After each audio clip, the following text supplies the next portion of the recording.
Hello, my name is Kendall, and my creative writing assignment is called The Late Night Debate. There was once a man who had a passion for knowledge. He was always persistent in his pursuit for the quest of knowledge. Whenever he woke up, he would dedicate every waking moment to the pursuit of knowledge. His name was James. He was loyal only to information, stats, and data because information could and would never lie. James never had hope or faith because he had loyalty to knowledge. Some people said he had wisdom beyond that of a god.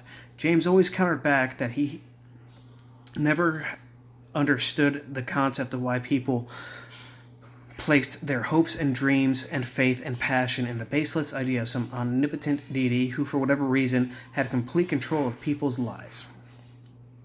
Then there came a day when James was being patient in one of his many experiments. Someone came knocking on his door. It was a woman who was cold and tired and was just looking for a place to sleep. So James, being the virtuous man that he was, let her in and cleaned her clothes while she cleaned herself up and ate dinner. While she was eating dinner, James decided that it was a good opportunity to get to know his guest. While talking, James learned that his guest's name was Cheryl and that she had fled her lands because of a conflict between her people and that of another land. While James was talking to Cheryl, he learned that she was a religious person from her homeland, so he decided to ask her questions about the concept of faith. He had hoped to motivate his lack of understanding in the area with a rigorous discussion. Cheryl had just started discussing her faith and religious practices when James started to get an idea. He decided that he would challenge her. He would find flaws in her faith and expose them. Cheryl had told James that she had to dedicate her life to her God because he was a good God who was just testing her people and that this war in her land would eventually pass and that she would be able to go home.